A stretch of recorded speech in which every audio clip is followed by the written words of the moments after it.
timer on Facebook? Oh, sorry, I'm just kidding. Yes, sir. Eric. Nope, sorry. The gentleman right behind you. Sorry, I'll have you next. My bad.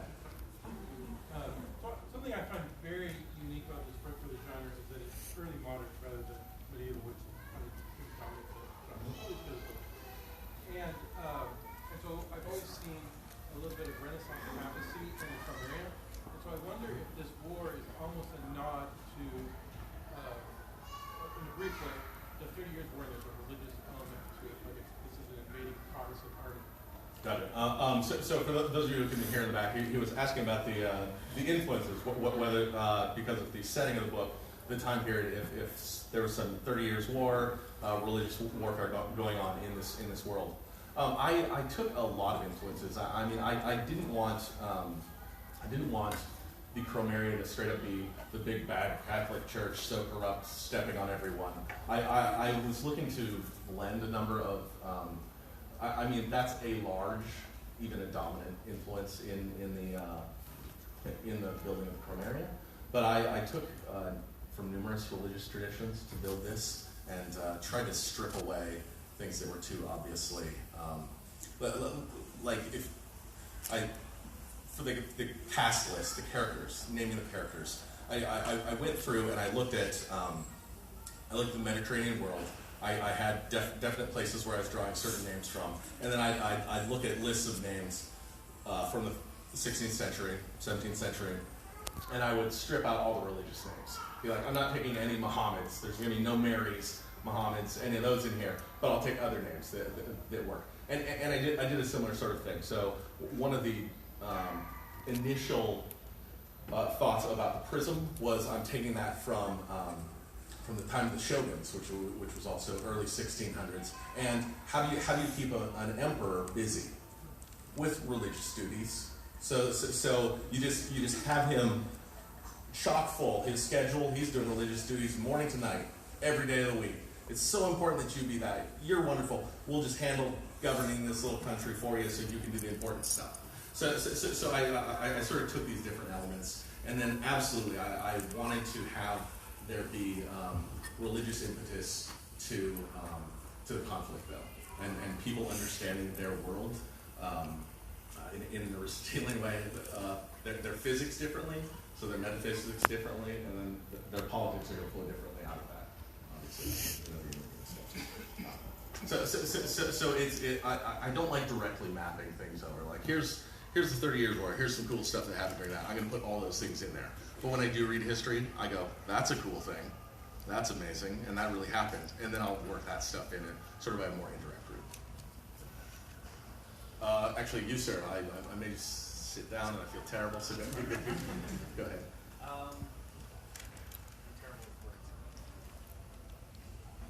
When I was introduced to this book, or the series, back in 2011 or whatever, I was completely struck by how different the kind of magic this is from any other series I've ever read. And I couldn't, just wondering, like, what was it that gave you that idea? And also, what would you see yourself He asked about how did I come up with the magic system, what gave me the idea for this kind of unique system, and what would I draft. I wanted to do something that was different. I wanted to do something that was somewhat based in physics. So the first thing that I could think of, because I knew I have this tendency to make complicated things. I try. I wanted to have something that, if I had like 7 different schools of magic, just to go super standard, you got all these schools of magic. How do you make that simple? How do you make that so that people can grasp it? And I thought, nobody's done colors for a long time. So I started with this thing of, I'll do colors. I'll do color magic. And then because you say, somebody's doing green magic, oh, well, that's wild. Okay, I kind of get it. Readers have an immediate hook. Oh, blue, that's kind of peaceful. Okay, I get it. Red, that's passionate. Got it. So readers can very easily remember the system.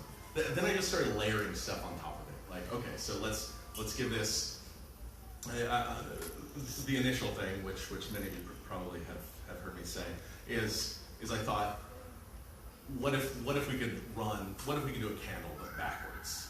Like a candle, you have stuff, and something magical that we don't really, most of us who aren't chemists don't really understand happens when you burn a candle, and stuff turns into light. Cool. Well, let's run that backwards. Let's take light and there's light everywhere. Let's turn that into stuff. And then I just started asking questions. Okay, so each different color is gonna have its own physical properties. That's gonna have metaphysical properties. It's gonna have weight, and it's gonna have this. It's gonna have that. It's gonna affect you these ways. So I just started layering these things, and it worked really nicely. Although the trouble with making really complicated systems and having a high magic world is that you always have the possibility, the strong likelihood that readers are going to point out things that you missed, because the more magic you have in the world, the more applications there are for it. So I'm just sure that there's some devastating mistake that I've made, and I kind of had to make my peace with the possibility of that being there all along. I've been able to fudge a few ways. Should I even tell you one of the ways I fudge, or will that just shatter the whole? No, yeah. Oh, I'm hearing yes and no. Well, I can fudge by okay, this guy's got so many things he can do. He can't think of all those things in the moment. You're attacking him. He's got 1 second to respond. He's not going to think of thing 14 to do. He's just going to think one thing. So, Kim is going to default to green, which actually does make sense. So in some ways, I narrow the list of possible errors I can make, and then mostly I just have to be more creative than readers. But readers are just sitting there; they have 1 minute as they read a thing to come up with something smart, and I have years. That's why I took 3 years. Something smart. Sometimes it takes me a long time. So that layering is kind of what I wanted to do. And of course, then right before the book came out, I was 3/4 of the way done. Hadn't seen color magic done for 20 years or something. Sanderson publishes Color Magic right before me. Hey, you, Brandon Sanderson! Next question. Yes, sir. Thematically, the Night Angel series and the Light Bringer series have a lot in common. Mm-hmm. Is there any point in your head, or is there any point in the future where those universes are going to connect?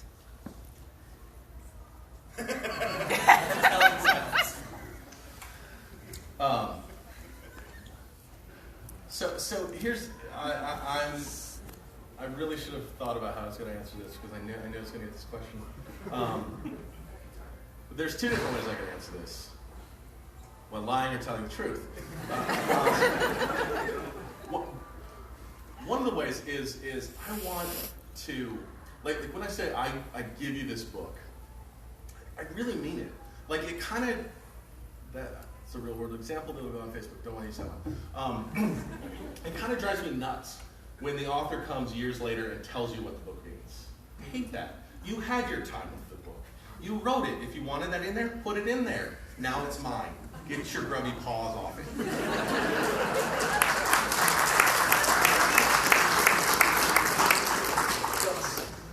So I kind of think of it that way. I have it. Now you take it.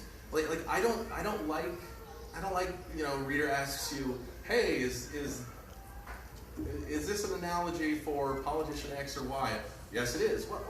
You just ruin things in some ways to me, and you've made the work be good for 8 years at the most, right? And oh yeah, that was all about how terrible Reagan was. Thanks.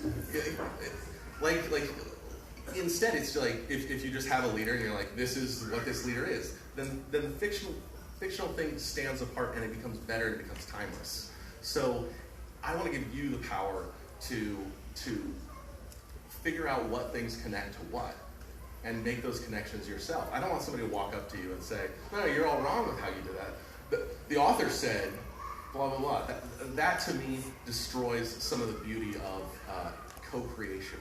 When I write this story, you don't actually see what's in my head.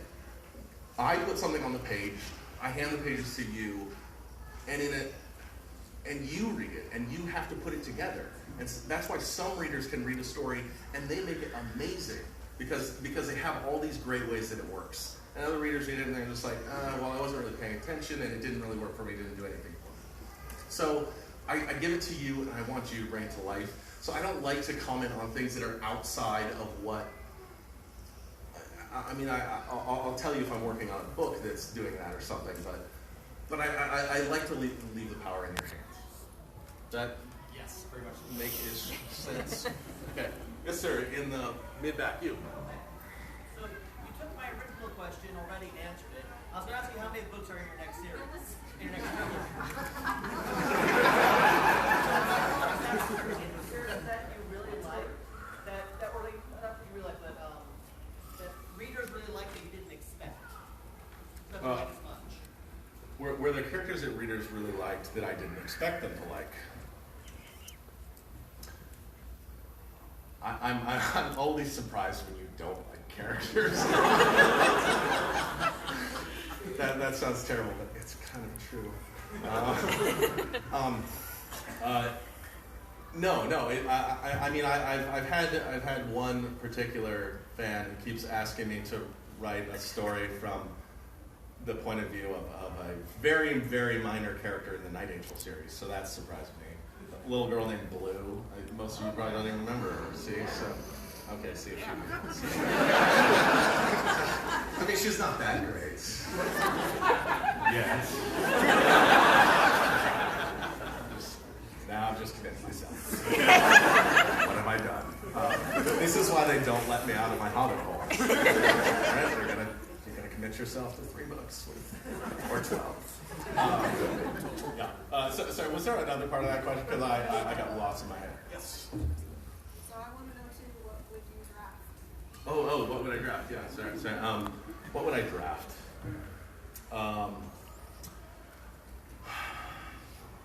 I mean, I would like it to be one of the cooler colors, but the truth is probably orange, probably a little slippery.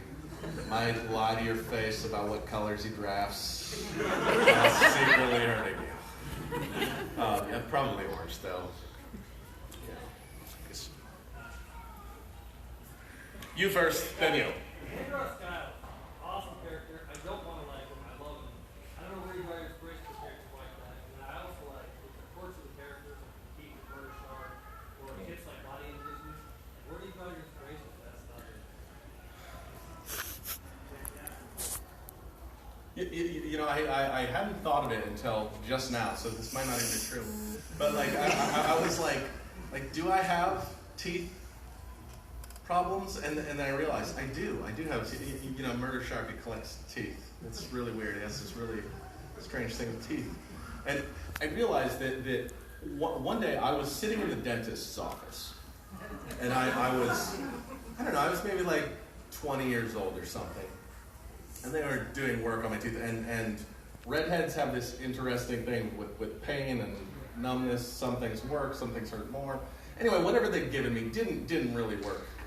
And so he was drilling right on a nerve or something. And I thought this was normal.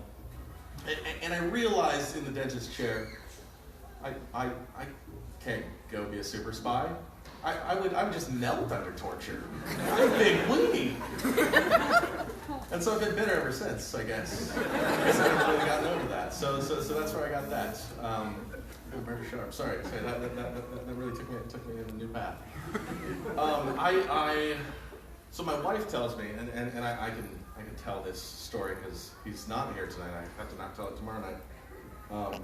That whenever I do Andros Guile, when I do the Andros voice, is how she calls it, I sound like my brother. So, probably coincidental.